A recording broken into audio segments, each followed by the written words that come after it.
지난 몇 달 동안 특별히 새벽마다 시편의 말씀을 묵상하면서 우리는 시편의 말씀이 주는 많은 은혜들을 경험해 왔습니다. 개인적으로 저는 시편의 말씀을 무척이나 좋아하는데 하나님의 말씀은요 참 놀라운 능력을 지니고 있는 것 같습니다. 예전에 분명히 봤던 충분히 묵상했던 본문이지만 그때는 보이지 않았던 어떤 깨달음들이 새롭게 느껴지는 것들 아마 많은 분들이 경험해 보셨을 거라 생각이 됩니다.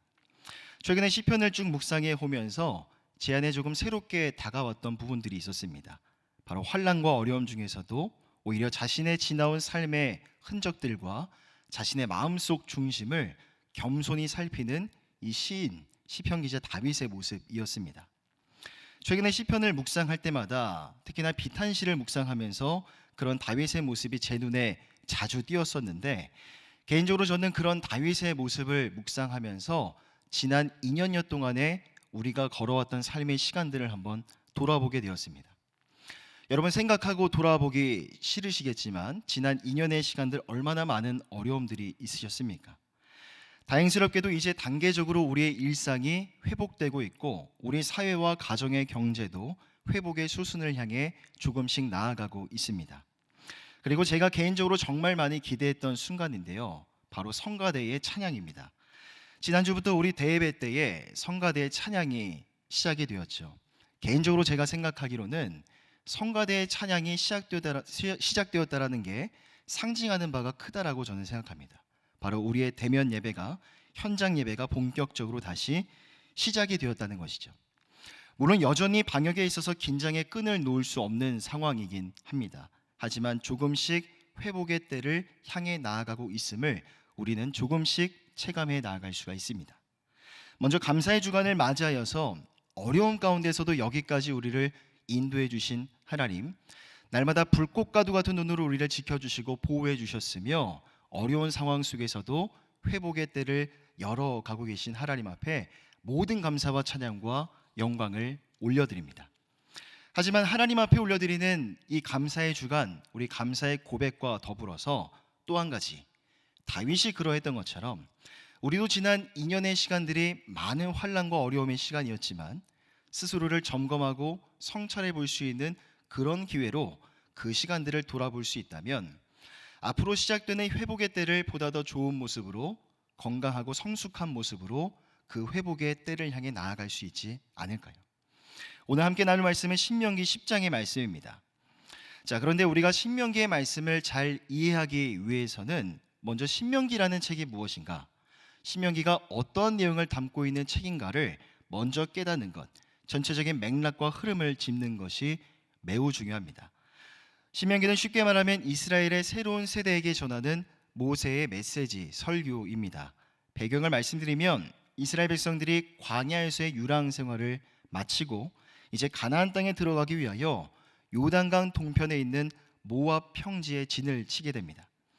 그리고 하나님이 말씀하신 것처럼 모세는 비록 가나안 땅에 들어가지는 못했지만 죽음을 앞두고 있었던 모세가 그냥 시간의 흐름에 따라 그냥 그렇게 살아간 것이 아니라 이스라엘의 그 다음 세대, 새로운 세대에게 주는 마지막 당부의 메시지가 바로 신명기 전체의 말씀입니다.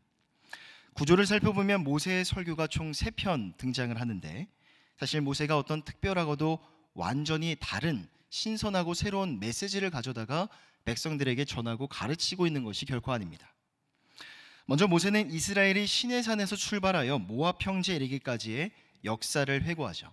그러면서 이스라엘 백성들의 이전 세대가 하나님 앞에 범죄했던 것들, 그들이 하나님 앞에 죄지었던 것들을 새로운 세대들에게 지적해주고 고발하면서 반면에 하나님이 원하시는 것은 무엇인가, 하나님이 이스라엘에게 요구하시는 무엇인가를 설교의 메시지에 담아 이스라엘의 새로운 세대, 그 다음 세대에게 전달하고 있는 겁니다. 개인적으로 저는 모세의 설교 중에서도 가장 중요한 말씀이 오늘 함께 읽은 본문의 말씀 중 10장 16절 말씀이라고 생각합니다. 자, 10장 16절 말씀을 한 목소리로 함께 읽어보겠습니다. 시작. 그러므로 다시는 목을 곧게 하지 말라. 자, 여기서 말하고 있는 이 할례라고 하는 것은 하나님이 과거 아브라함에게 주신 언약의 증표였습니다. 두 가지 의미를 지니는데요, 첫째는 하나님이 이스라엘의 하나님이 되신다라는 것. 둘째는 이스라엘은 특별히 선택받은 하나님의 소유가 된 백성들이라는 표시입니다. 하지만 할례는 그 근본적인 의미와 그 내적인 의미를 망각하게 되면 아무런 의미가 없이 단지 몸만 상하게 하는 손할례가 될 뿐이었죠. 그렇기 때문에 빌립보서나 우리 지난 특강 때 들었던 갈라디아서의 말씀을 보면 바울 사도도 그러한 할례의 잘못된 인식을 경계하고 잘못된 행위 자체를 분명하게 지적하고 있습니다.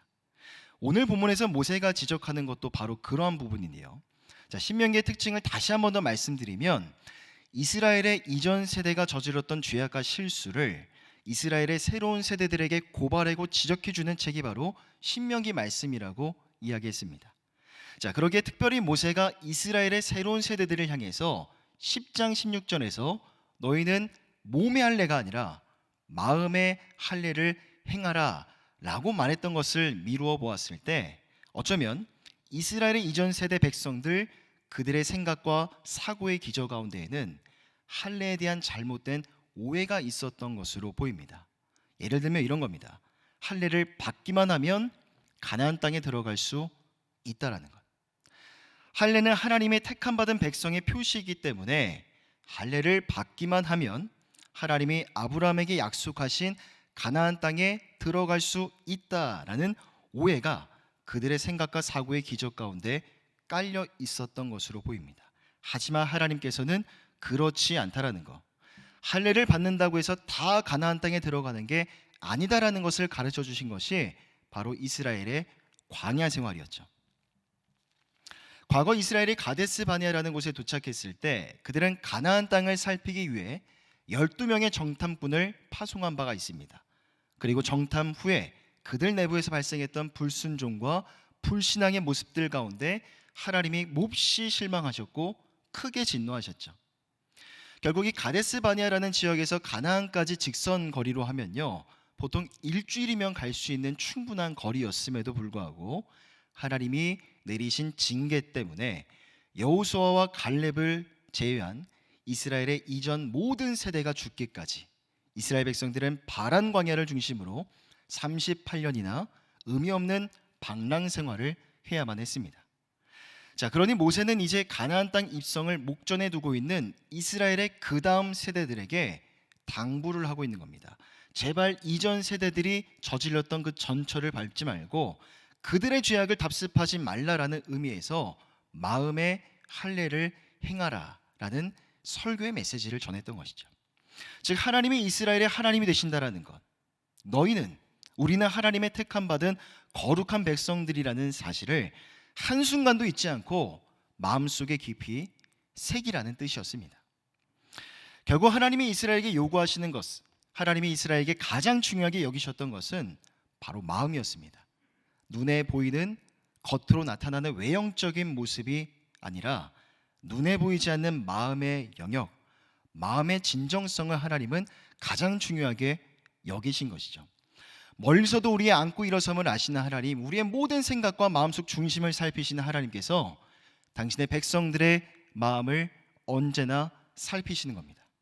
그리고 그 마음의 상태에 따라 기쁘게 여기시기도 하지만 그 마음의 상태에 따라 심히 탄식하기도 하시는 것이죠. 자, 그러기에 오늘 본문 12절을 보면 모세가 백성들에게 이렇게 권면합니다. 이스라엘아, 내 하나님 여호와께서 내게 요구하시는 것이 무엇이냐? 곧 내 하나님 여호와를 경외하며 그의 모든 도를 행하고 그를 사랑하며 마음을 다하고 뜻을 다하여 내 하나님 여호와를 섬기고. 자, 이와 비슷한 말씀이 신명기 6장 5절에도 있습니다. 함께 이 말씀 읽겠습니다. 시작. 너는 내 하나님 여호와를 사랑하라. 자, 신명기 6장 5절에 나오는 마음과 뜻과 힘이라는 것은요, 우리 인간의 사람의 지성과 감성 그리고 의지의 영역을 상징합니다. 결국 마음을 다하고 뜻을 다하고 힘을 다하여 여호와를 사랑하라는 이 말씀은 우리가 지닌 모든 능력으로 할 수 있는 모든 것을 다 동원하여 여호와 하나님을 사랑하라는 명령인 것이죠. 자, 그런데 문제가 하나 있습니다. 하나님이 나를 사랑하신다라고 했을 때 그 사실과 그 명제는 너무나 잘 알겠습니다. 말씀을 통해서도 우리가 설교 가운데 듣는 이 예배 가운데 듣는 설교의 메시지를 통해서도 하나님이 나를 사랑하신다라는 건 잘 알 수가 있죠. 또한 기도의 응답을 통해서도 하나님이 우리의 간절한 기도 가운데 응답해 주셨을 때 하나님이 살아계시는구나, 하나님이 나를 무척이나 많이 사랑하시는구나 라는 것을 우리는 알 수가 있습니다. 하지만 반면에 내가 하나님을 사랑해야 한다라고 했을 때 때로는 그 말이 조금은 모호하게 들릴 때가 있죠. 왜냐하면 우리는 그 방법을 좀 어려워하기 때문입니다. 도대체 무엇이, 과연 어떻게 하는 것이 하나님을 사랑하는 방법일까? 자, 구약 성경을 읽다 보면 구약 성경이 지니고 있는 특징 중에 이러한 특징이 하나 있습니다. 바로 동일한 의미를 표현하는 방식인데 비슷한 개념의 단어를 동격으로 연결하면서 반복적으로 표현하여 기록하는 것입니다. 예를 들면 이런 말씀이 있습니다. 출애굽기 20장 6절을 보면 이렇게 말씀하죠. 나를 사랑하고 내 계명을 지키는 자에게는 천대까지 은혜를 베푸느니라. 자, 또 하나의 말씀 느헤미야 1장 5절입니다. 이르되 하늘의 하나님 여호와 크고 두려우신 하나님이여 주를 사랑하고 주의 계명을 지키는 자에게 언약을 지키시며 긍휼을 베푸시는 주여 간구하나이다. 여러분, 제가 이 두 가지 사례로 보여드린 말씀, 이 구절 속에서 공통점을 발견하셨습니까? 동일하게 나타나는 특징이 있죠. 바로 하나님을 사랑하는 것과 그의 계명을 지키는 것이 연달아 표현이 되면서 이 두 가지의 개념을 거의 같은 의미로, 같은 수준의 의미로 설명하고 있는 겁니다. 자, 그런데 이와 같은 양상이 신약 성경에도 또다시 나타납니다. 요한복음 14장 15절과 21절입니다. 너희가 나를 사랑하면 나의 계명을 지키리라.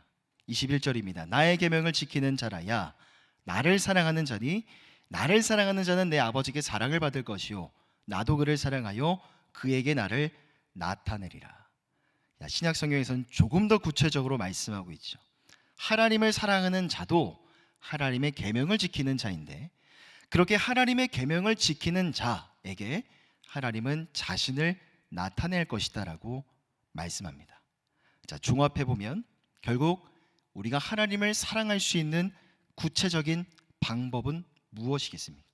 바로 하나님의 말씀과 계명을 존중하고 그 계명을 지켜 순종하는 것입니다.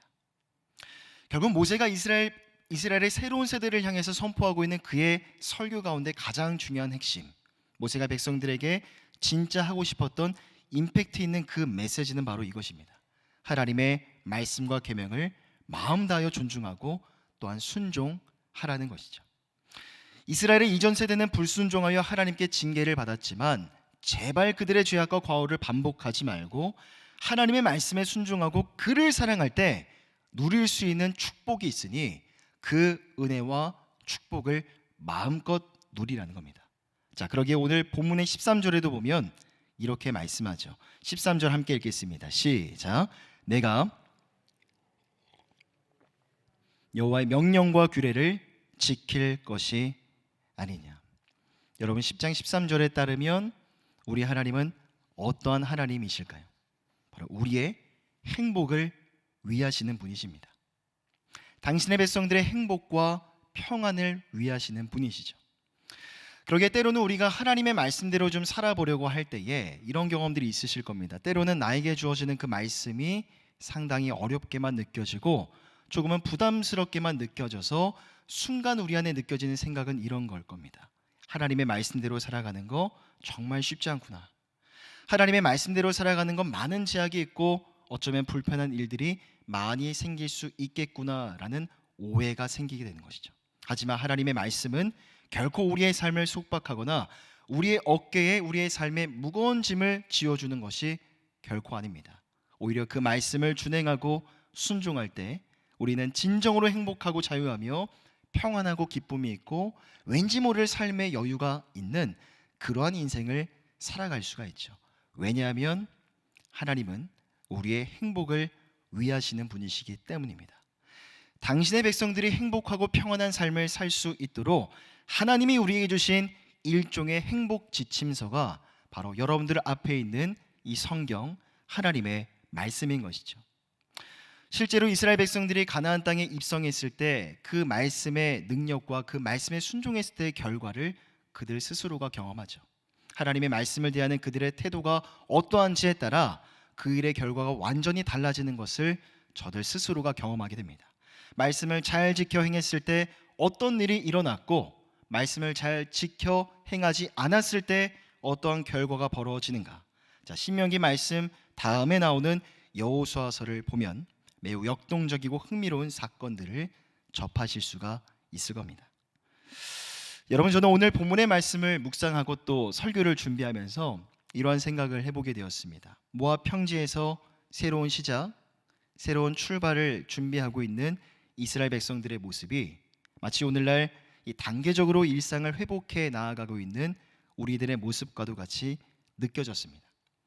그래서 이스라엘 백성들이 모세의 설교를 통해 지난 역사들을 돌이켜보면서 하나님 앞에서 자신의 믿음과 신앙을 재점검했던 것처럼 오늘 우리에게도 그러한 시간이 좀 필요하겠다라는 생각을 했습니다. 여러분, 앞서 모세가 이스라엘 새로운 세대들에게 마음의 할례를 행하라고 했을 때 할례가 의미하는 것은 두 가지 의미가 있다라고 말씀을 드렸습니다. 첫째로 하나님이 나의 하나님이 되신다는 것, 둘째 이스라엘은 선택받은 하나님의 소유라는 것이죠. 오늘 우리가 고민하고 생각해 봐야 될 첫 번째 묵상 주제가 바로 이것입니다. 오늘 나는 하나님이 나의 하나님이 되심을 마음속에 확신하고 있는가? 여러분, 지난 2년의 시간을 회상해 보면 그때는 분명 상실의 시대였습니다. 갑작스러운 질병의 공포와 두려움 때문에 우리는 일상을 잃어버렸죠. 어떤 분들은 건강을 잃어버리기도 했고, 사랑하는 가족을 먼저 떠나보낸 가슴 아픈 경험을 한 분들도 계실 겁니다. 뿐만 아니라 그러한 상실의 시대 속에 영원히 갇힐지 모르는 두려움 속에서 우리 사회와 가정의 경제 지표는 거의 최악의 수준으로까지 떨어졌죠. 그러한 가운데 제 안에 참으로 오랫동안 머물렀던 질문이 있습니다. 하나님은 왜 이 땅에 이 질병의 고통을 주셨을까? 만유의 주제가 되시고 온 우주 만물의 주인 되신 하나님께서 마음만 먹으면 이 질병의 문제를 해결하실 수 있으실 텐데 하나님은 왜 그 일을 당장 행하시지 않으실까라는 질문, 의문이었습니다. 물론 이 질문에 대해서 어느 누구도 명확한 대답을 내어놓을 수는 없을 겁니다. 혹자는 이것을 두고 죄와 어둠이 관영한 이 세대를 향해 하나님이 주시는 맹렬한 경고의 메시지다라고 주장합니다. 혹자는 성경에서 예수님이 말씀하셨던 마지막 때의 징조라고도 말하고, 혹자는 죄로 얼룩진 세상 속에 연약한 인간이기 때문에 어쩔 수 없이 감내해야만 하는 지상에서의 문제일 뿐이다라고 이야기합니다. 여러 가지 주장과 의견이 있지만 어느 누구도 여기에 대해서 명확한 대답을 내어놓을 수는 없습니다. 왜냐하면 이것은 하나님의 영역이자 하나님의 주권이고 그 답은 오직 하나님만이 아시기 때문이죠. 하지만 최소한 오늘 우리의 삶 속에서 우리가 많은 것들을 현재 깨달을 수는 없을지라도 오늘 우리가 믿고 신뢰해야 될 것은요, 바로 하나님의 구속사역 가운데 결코 우연은 한순간도 없다라는 겁니다. 하나님은 당신의 뜻과 섭리에 따라서 지금도 인류의 역사를, 지구의 역사를 주관하고 계시고, 또한 그와 동일하게 우리 인생의 시간들까지도 그 하나님의 주권 안에 머물러 있다는 것이죠. 이스라엘의 광야 생활 가운데에도 하나님의 어떠한 뜻이 있었기 때문에 그들에게 그 시간이 주어졌던 겁니다. 물론 광야 생활에 대한 구체적인 기록들이 성경에는 거의 없기 때문에 그 시절을, 그 시간들을 이스라엘 백성들이 어떻게 보냈는지 자세히 알기는 어렵습니다. 하지만 그들의 광야 생활에는 징계라는 하나님의 분명한 뜻이 있었습니다.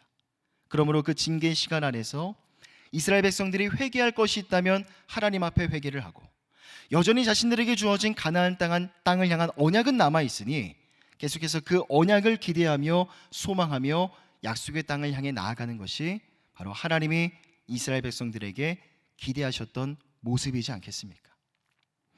그러기에 현재 우리가 단계적으로 일상을 회복해 나아가는 이 과정 속에서 우리도 우리의 지난 2년 동안의 시간을 잘 이해하고 해석하는 작업이 너무나 중요합니다. 단순히 살다 보니 별일이 다 있었다라고, 인생을 살다 보니 이런 일도 있고 저런 일도 있는 거지라고 치부할 것이 아니라 언제 다시 우리는 과거의 일상을 회복할 수 있을까 막연한 기다림이 아니라 하나님의 뜻과 섭리 안에서 지난 2년의 시간들을 돌아보는 겁니다.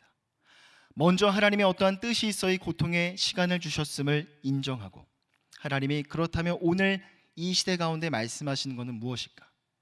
이 시대를 통해서 하나님이 지금 나에게 말씀하시고자 하는 하나님의 그 특별하신 뜻은 무엇일까를 탐구하며, 혹여나 그 과정 속에서 내가 깨닫는 교훈들이 있다면 하나씩 하나씩 모아다가 정리해 놓는 겁니다. 그리고 그렇게 깨달은 것들을 가지고 오늘 내 삶에 있어서 실천 가능한 것들을 적용할 수 있다면, 조금씩 변화와 성숙을 향해 내 삶이 그렇게 나아갈 수 있다면, 그것이 바로 하나님이 오늘 우리에게 기대하시는 우리의 삶의 모습이지 않겠습니까?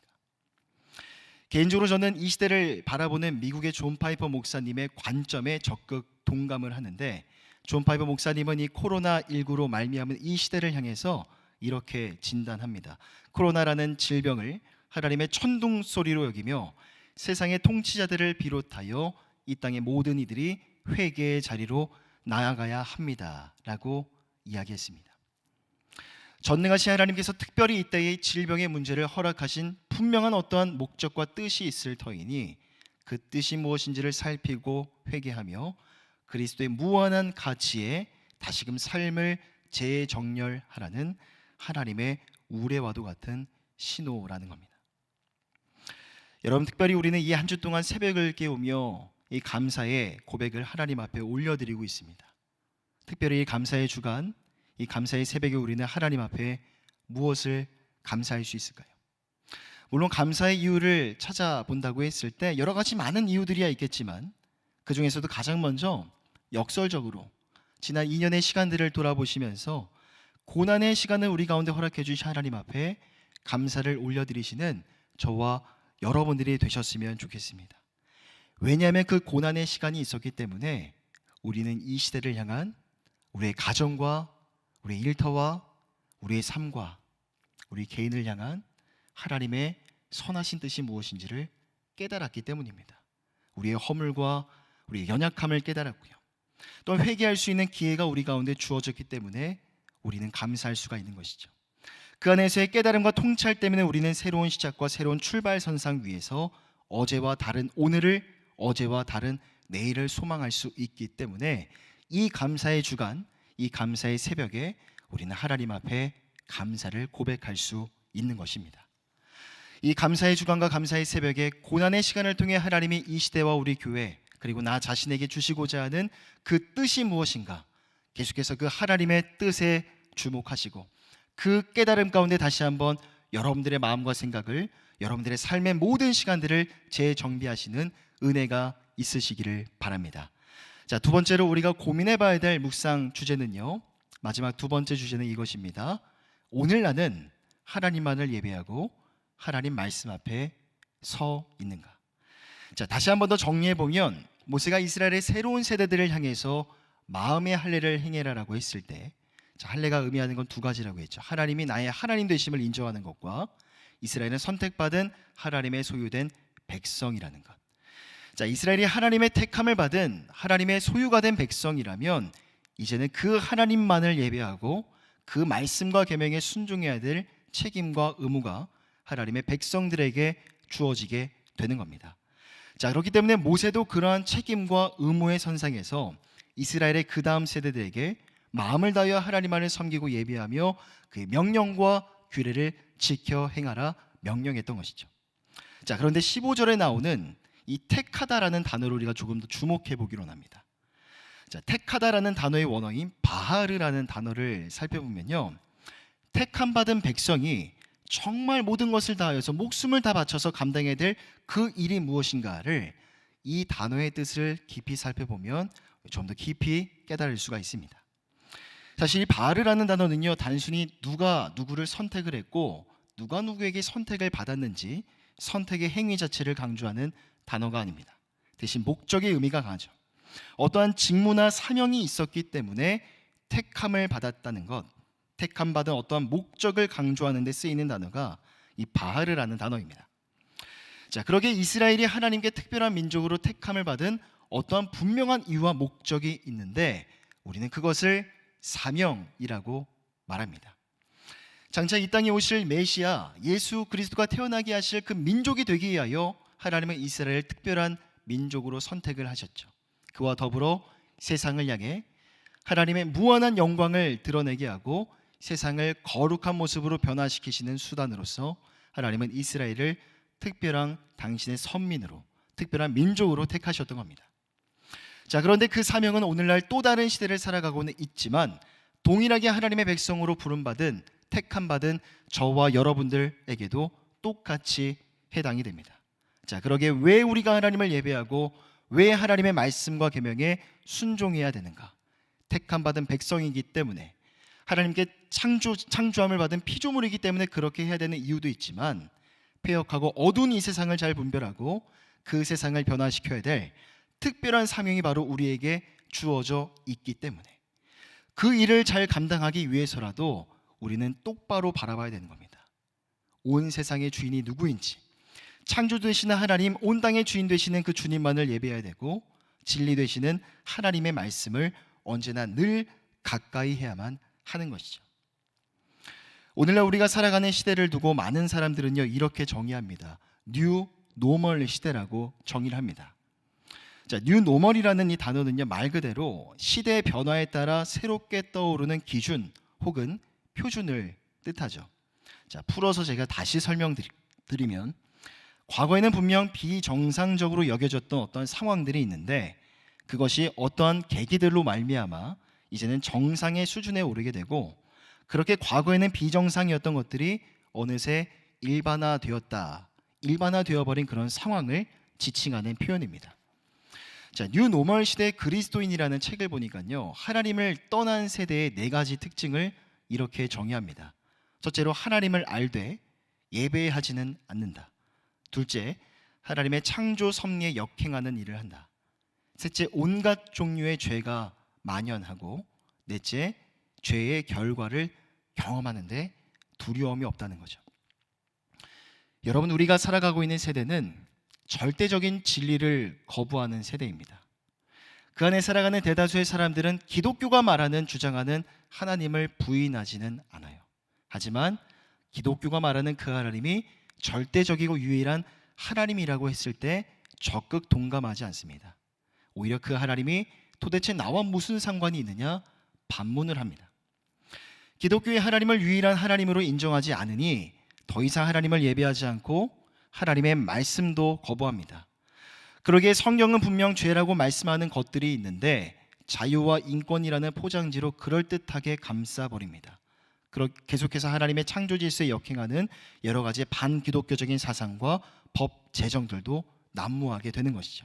하지만 더 큰 문제는 이처럼 하나님의 질서와 창조 질서에 역행하는 비정상적인 일들이 어느새 우리의 일상생활 속에도 깊이 뿌리를 내리기 시작했다는 겁니다. 그리고 과거에는 비정상적이었던 것들이 이제는 정상으로서의 전환을 계속해서 시도하고 있다는 것이죠. 그러기에 이 시대를 살아가면서 우리에게는 이 시대의 특징을 분별할 수 있는, 옳고 그름을 분간할 수 있는 올바른 능력이 필요한 것입니다. 그렇다면 그 능력을 어떻게 지닐 수 있을까? 야고보서 1장 27절입니다. 함께 한 목소리로 읽어보겠습니다. 시작. 더러움이 없는 경건은 곧 고아와 과부를 그 환난 중에 돌보고 또 자기를 지켜 새 속에 물들지 아니하는 그것이니라. 여러분이 시대를 분별할 수 있는 능력은요, 바로 우리 스스로가 먼저 새 속에 물들지 않으려고 하는 노력에서부터 비롯됩니다. 그럼 새 속에 물들지 않도록 나 자신을 지킬 수 있는 그 도구는 무엇일까? 바로 하나님의 말씀입니다. 많은 사람들은 말합니다. 이제는 새로운 기준과 표준이 나타났으니 과거의 것들은 잊어버리고 새로운 시대에 적응해야 된다라고 이야기를 합니다. 하지만 그 말은 틀린 말입니다. 사실이 아니죠. 아무리 시대가 빠른 속도로 급변하는 가운데 있다 해도 변화되는 것을 분별할 수 있는 절대적인 기준은 바로 영원히 변하지 않는 영원한 진리가 되시는 하나님의 말씀뿐이기 때문입니다. 이사야 40장 8절을 보면 이렇게 말씀합니다. 푸른 마르고 꽃은 시드나 우리 하나님의 말씀은 영원히 서리라 하라. 그러기에 그 영원한 진리의 말씀을 내 삶의 기준으로 삼아 우리는 이 시대를 분별할 줄 알아야 합니다. 또한 이 시대의 옳고 그름이 무엇인지를 분간하고자 하는 노력을 한시도 게을리해서는 안 되는 것이죠. 여러분, 하나님은 우리가 말씀에 대한 확신으로, 말씀에 대한 진리로 이 시대를 분별하며 살아가길 원하십니다. 말씀에 대한 확신으로 절대 진리를 부인하는 세상 속에서 절대 진리를 변증해 나아가는, 복음의 진리를 굳건하게 지켜나아가는 삶을 살길 원하세요. 다른 어떤 동기가 아니라 말씀에 대한 확신과 명령 때문에 고아와 과부와 나그네 원수를 사랑하길 원하시고, 말씀에 대한 믿음과 확신 때문에 여전히 이 세상에 많은 인생의 문제들이 있지만 그 말씀이 우리에게 약속하신 저 하나님의 나라를 바라보며 끝까지 인내하고 견디는 삶을 살아내기를 원하십니다. 하지만 지난 2년의 시간을 돌아보면요, 앞서 저는 그 시간을 상실의 시대라고 말씀을 드린 바가 있는데, 어쩌면 하나님을 예배하는 자리와 그 시간, 그리고 내가 하나님의 말씀 앞에 대면하는 그 은혜의 시간들을 여러분 많이 상실해 오지는 않으셨습니까? 그리고 하나님을 예배하는 그 시간과 하나님의 말씀을 보고 내가 기도해야 될 그 시간에 다른 어떤 세속의 일들과 세상의 유흥의 일들을 즐기는 또 다른 습관들이 대신 그 자리를 차지하고 있지는 않으십니까? 이제는 돌아보아야 될 때입니다.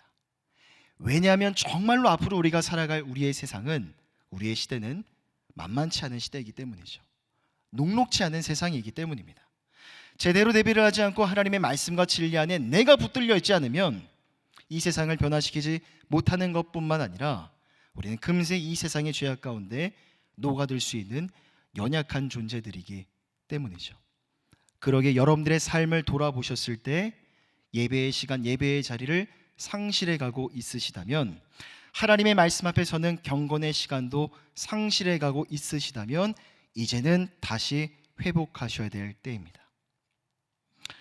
오늘 제 목소리는 굉장히 좀 좋은 상태이지만 사실 최근에 목 상태가 굉장히 안 좋았습니다.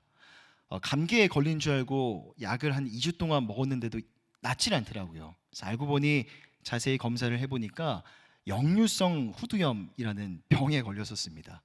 제가 왜 이 처음 걸린 병인데 이 역류성 후두염에 왜 걸렸는가, 병원에 가서 이제 진찰을 받고 저희 생활 패턴을 이렇게 돌아보니까 그럴 수밖에 없는 생활 습관들이 있더라고요.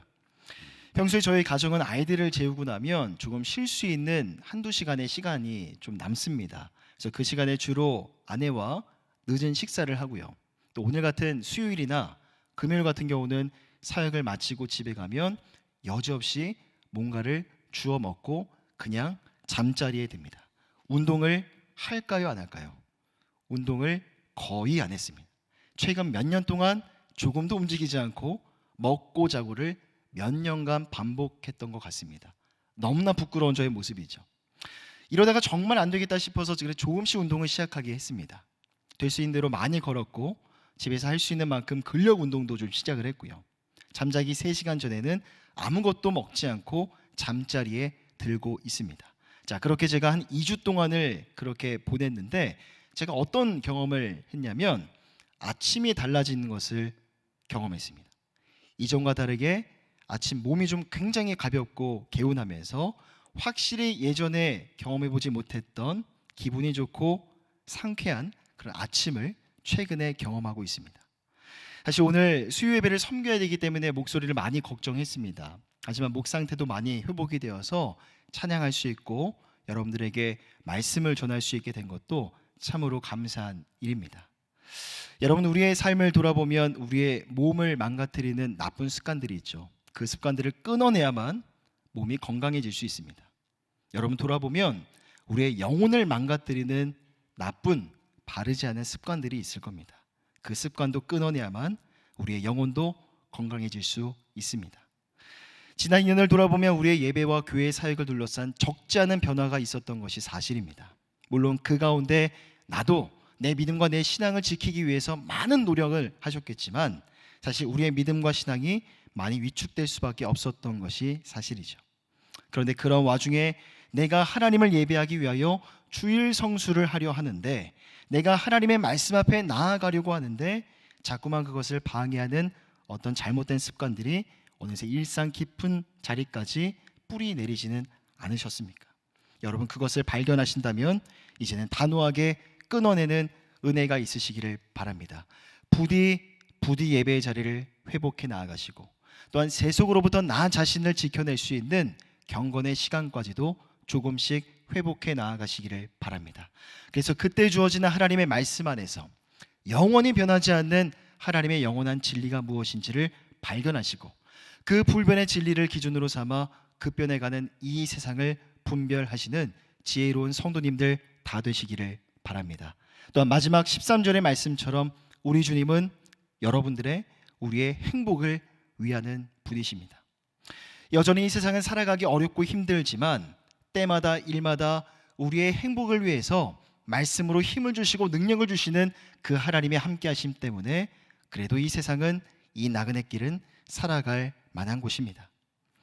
한 번도 가보지 않은 내일의 시간이지만 하나님은 언제나 말씀으로 나와 그리고 우리의 가정과 교회가 나아갈 길을 인도해 주시고 필요한 힘과 지혜와 능력도 부어주실 줄 믿습니다. 그렇게 행하실 주님을 바라보시면서 감사와 찬양으로 하나님을 예배하시는 이 감사의 주간, 감사의 새벽이 되시기를 주님의 이름으로 간절히 부탁드립니다. 기도하겠습니다. 사랑의 하나님 아버지, 시간 말씀을 통하여 겸손히 우리의 지나온 시간들과 우리 마음의 중심을 돌아보게 하시니 감사를 드립니다. 이 시간 하나님의 말씀 앞에서 내가 낮아지고 내가 겸손해진 만큼이나 앞으로 우리에게 주어질 내일의 시간 속에서 계속해서 변화와 성숙의 삶을 살아가는 우리 서롱송의 모든 성도들 다 되게 하여 주시옵소서. 감사드리며 우리 주 예수 그리스도의 이름으로 간절히 기도드립니다. 아멘.